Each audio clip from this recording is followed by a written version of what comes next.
India के उड़ीसा राज्य के पुरी में चमत्कार की एक ऐसी कहानी है जिसे समझ पाना साइंस के बस की बात नहीं है। साइंस, ज्योग्राफी, फिजिक्स, केमिस्ट्री और दुनिया के सारे ग्राउंड्स ऑफ बिलीव्स यहाँ सब फेल हो जाते हैं। हिंदू मान्यता में 4 धाम होते हैं: बद्रीनाथ धाम, द्वारकाधीश धाम, रामेश्वरम और जगन्नाथपुरी।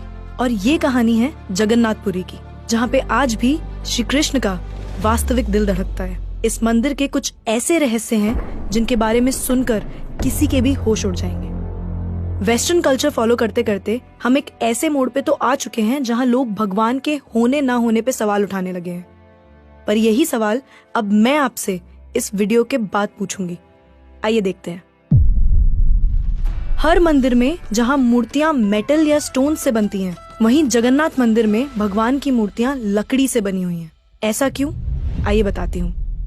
3102 बीसी में जारा नाम के एक शिकारी ने शिकार करते हुए गलती से तीर श्री कृष्ण के पैर पे चला दिया, जिससे श्री कृष्ण की मृत्यु हो गई।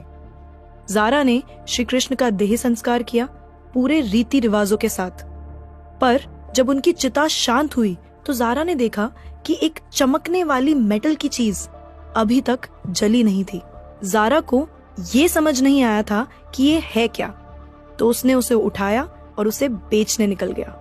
पर उसको खरीदना तो दूर, किसी ने उसे हाथ भी नहीं लगाया। फिर आखिरकार जारा ने हार थक कर उस मेटल की चीज को एक लकड़ी पर रखा और उसे पानी में बहा दिया।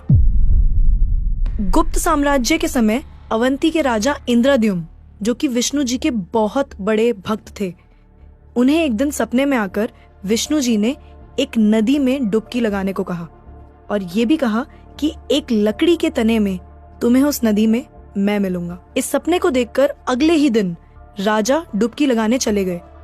डुबकी लगाते वक्त राजा को नदी में थोड़ी ही दूर एक लकड़ी का तना भी दिखा। बिना देर किए राजा तने तक पहुंचे और उस तने को महल में ले आए। फिर राजा ने कुछ बहुत नामी काश्तकारों को बुलाया, पर उनमें से कोई भी उस लकड़ी से एक मूर्ति नहीं बना पाया। कई दिन बीत जाने के बाद एक काश्तकार महल में आया और उसने राजा से कहा कि ये मूर्ति मैं बनाऊंगा, पर मेरी एक शर्त है। राजा ने काश्तकार से उसकी शर्त पूछी, क्योंकि राजा किसी भी शर्त को मानने के लिए तैयार थे। तो काश्तकार ने कहा कि ये मूर्ति बनाने के लिए मुझे पूरे 21 दिन का समय चाहिए और मैं चाहता हूँ कि 21 दिन से पहले ना तो कोई मुझसे बात करे, ना मिले और ना ही मेरे किसी भी काम में विलंब डाले। राजा ने खुशी खुशी ये शर्त मंजूर कर ली। मूर्ति बनाने का काम शुरू हुआ। रोज मूर्ति बनने की आवाजें भी आती थी, पर धीरे धीरे वो आवाजें बंद हो गई। अवंती की रानी को लगा कि शायद भूख प्यास से काश्तकार मर चुका है, इसीलिए उन्होंने जहाँ मूर्ति का काम चल रहा था उस कमरे के दरवाजे को खुलवाने की जिद की और राजा को उनकी बात माननी पड़ी। जैसे ही दरवाजा खुला तो उन्होंने ये देखा कि वहाँ कोई काश्तकार था ही नहीं। सिर्फ और सिर्फ 3 मूर्तियां थी: भगवान जगन्नाथ, उनके भाई बालभद्र और उनकी बहन सुभद्रा। और उसी जगन्नाथ जी की मूर्ति में वो मेटल वाली चीज भी रखी गई थी, जो कि कुछ और नहीं, श्री कृष्ण का धड़कता हुआ दिल था। ये कोई नॉर्मल ह्यूमन हार्ट नहीं है, ये एंशिएंट एडवांस टेक्नोलॉजी का क्लियर सबूत है। ये हार्ट एनर्जी ट्रांसमिट करता है और हम सब ने ये तो पढ़ा ही है that stones and metals are good conductors of electricity and wood is a bad conductor of electricity. इसीलिए idols in the Jagannath temple are made up of wood. सिर्फ यही नहीं, हर 12 साल में एक बार भगवान की नई मूर्ति स्थापित की जाती है और भगवान के दिल को उस मूर्ति में शिफ्ट किया जाता है। ये किया इसलिए जाता है क्योंकि जो energy transmitting device, if we talk scientifically, उस मूर्ति में होता है, वो इतनी एनर्जी ट्रांसमिट करता है that the wood gets depleted with time और इसीलिए उसे बदलने की जरूरत होती है। पर इसे बदलने का प्रोसेस भी इसी की तरह बहुत इंटरेस्टिंग है। हर 12 साल में एक दिन ऐसा होता है जिस दिन मंदिर में किसी को एंट्री नहीं मिलती। पूरी शहर की बिजली काट दी जाती है। मंदिर के मेन पंडित की आंखों पे पट्टी और हाथों में बड़े और मोटे ग्लव्स पहनाए जाते हैं और 100% अंधेरे में इस दिल को निकालकर नई मूर्ति में फिर से स्थापित किया जाता है। जिन पंडितों ने इतिहास में ये सेरेमनी करी है, उनका कहना है कि उन्होंने देखा तो कभी नहीं, पर इस चीज को, जिसे हम ब्रह्म पदार्थ भी बोलते हैं, इसे हाथों में पकड़ने पे ऐसा लगता है जैसे जिंदा खरगोश पकड़ लिया हो। माना ये भी जाता है कि अगर किसी ने ब्रह्म पदार्थ को देख लिया तो उसकी मौत उसी समय निश्चित है। इसीलिए बिना आंखों पे पट्टी लगाए किसी को भी ये सेरेमनी करने की परमिशन नहीं है। इस मंदिर के ऊपर एक झंडा है जो साइंटिफिक लॉ के बिल्कुल विपरीत चलता है। जैसे कि हमें पता है कि जिस डायरेक्शन में हवा चलती है पतंग भी उसी डायरेक्शन में उड़ती है और झंडा भी उसी डायरेक्शन में उड़ना चाहिए। पर जगन्नाथ मंदिर के इस झंडे की बात बिल्कुल अलग है। ये हमेशा हवा के ऑपोजिट डायरेक्शन में उड़ता है। क्यों और कैसे आज तक कोई समझ नहीं पाया। इस झंडे के साथ एक और खास बात है कि इसे रोज बदलना पड़ता है। इसीलिए मंदिर के पांडु 214 फीट ऊपर लगे इस झंडे को रोज चढ़कर बदलते हैं, क्योंकि कहा जाता है कि अगर किसी दिन ये झंडा नहीं बदला गया तो मंदिर 18 सालों के लिए बंद हो जाएगा। मंदिर में आए भक्तों के बीच रोज प्रसाद बांटा जाता है। उनके लिए वो प्रसाद बनाया जाता है और जगन्नाथ मंदिर में होने वाली हर चीज में कहीं ना कहीं भगवान की कोई ना कोई लीला छुपी है। मंदिर में रोज 500 लोगों के लिए प्रसाद बनता है और कभी कभी भक्तों की संख्या हजारों में भी चली जाती है। पर जगन्नाथ मंदिर में भक्तों के लिए प्रसाद कभी कम नहीं पड़ा। दिन भर मंदिर में प्रसाद बांटा जाता है, पर कहते हैं कि आज तक इस मंदिर में एक भी दाना प्रसाद ना कम पड़ा है और ना ही व्यर्थ गया है। पर ऐसा एस्टिमेशन इंसानों के लिए करना तो बहुत ही मुश्किल है। और ये बात यहीं खत्म नहीं होती। प्रसाद बंटने की मिस्ट्री तो है ही, उससे बड़ी मिस्ट्री है प्रसाद बनाने की। लकड़ी की आग पे 7 मिट्टी के बर्तनों को एक के ऊपर एक रखकर प्रसाद बनाया जाता है। साइंस और लॉजिक्स कहते हैं कि सबसे पहले सबसे नीचे वाले बर्तन का प्रसाद पकना चाहिए, पर पुरी के जगन्नाथ मंदिर में साइंस और लॉजिक्स नहीं चलते।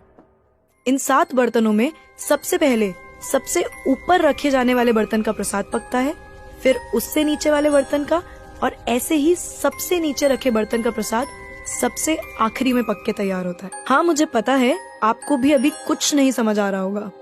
इसे आज तक कोई नहीं समझ पाया। इस मंदिर की खूबसूरती शब्दों में नहीं बताई जा सकती। इतना बड़ा मंदिर इतने सालों पहले बिना किसी टेक्नोलॉजी के कैसे बनाया होगा। पर क्या आपको पता है 214 फीट के इस मंदिर की डोम की परछाई आज तक कभी बनी ही नहीं। Are you shocked? You must be, but it is true. Jagannath Puri temple के डोम्स की शैडो बनती ही नहीं है कभी भी, at any time of the day. और हमारी फेवरेट साइंस इस बात का भी लॉजिक नहीं ढूंढ पाई। The mystery is not over here. जैसा कि हमें पता है कि कुछ buildings, architectures and areas no fly zones होते हैं, मतलब वहाँ ड्रोन्स, एयरप्लेन्स या कोई भी मैन मेड फ्लाइंग ऑब्जेक्ट पहुंचाने की या उड़ाने की परमिशन नहीं है। पर पक्षियों को तो हम नहीं रोक सकते, उन्हें समझाना तो बहुत मुश्किल है ना। पर अगर हम जगन्नाथ टेम्पल की बात करें तो वहाँ पे ऐसा कुछ है जो शायद पक्षियों को पता है और हमें नहीं, क्योंकि इस मंदिर के ऊपर कोई भी ड्रोन, कोई भी एयरप्लेन या कोई भी पक्षी कभी उड़ता ही नहीं। आपने देखा होगा ना मंदिर के डोम्स पे या बड़ी बड़ी बिल्डिंग्स पे बर्ड्स को बैठे हुए। कभी जगन्नाथपुरी जाएंगे तो देखिएगा that birds don't rest on the roof of Jagannath temple. आप कभी भी किसी भी पक्षी को जगन्नाथ टेम्पल की छत पे या उसके डोम्स पे बैठा हुआ नहीं देखेंगे। पर कंफ्यूज करने वाली बात ये है कि कैसे एक बेजुबान पक्षी ये जानता है कि इस मंदिर के ऊपर से उड़कर नहीं जाना। All of these things sound so exciting, right? अगर आपको ये कहानी जानने में और सुनने में मजा आ रहा है और आप ऐसी ही नई नई चीजें और कहानियां जानना चाहते हो तो नेकेड ट्रुथ को सब्सक्राइब करना मत भूलना। हम आपके लिए बार बार कुछ नया लाते रहेंगे।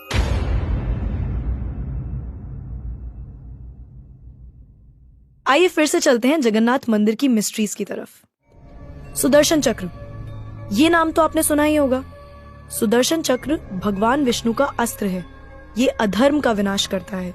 जगन्नाथ मंदिर के टॉप पे एक सुदर्शन चक्र है और उसे आप जिस भी डायरेक्शन से देखोगे उसकी फेसिंग आप ही की तरफ होगी। भगवान जगन्नाथ, जिनके नाम का मतलब ही जगत के नाथ हैं, इनके मंदिर में लाखों श्रद्धालु अपनी आस्था और प्यार भगवान के लिए लेकर आते हैं। पर इस मंदिर में सिर्फ हिंदुओं को दर्शन करने की अनुमति है। किसी भी और धर्म के इंसान को दर्शन बाहर से ही करवाए जाते हैं और दर्शन करवाकर भेज दिया जाता है। जैसे कि हमारी ex prime minister Indira Gandhi ji, वो भी जगन्नाथपुरी गई थी दर्शन करने, पर क्योंकि वो फारसी हैं और हिंदू नहीं और उन्हें उनका सरनेम फिरोज गांधी से मिला है, इसीलिए इंदिरा गांधी को भी दर्शन करने की अनुमति नहीं दी गई।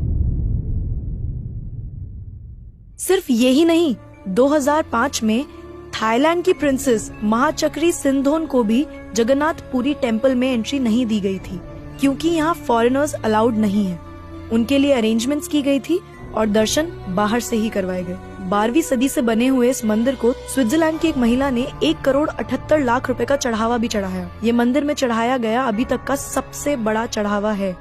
पर फिर भी क्योंकि वो हिंदू नहीं है, दर्शन उन्हें भी बाहर से ही करने पड़े।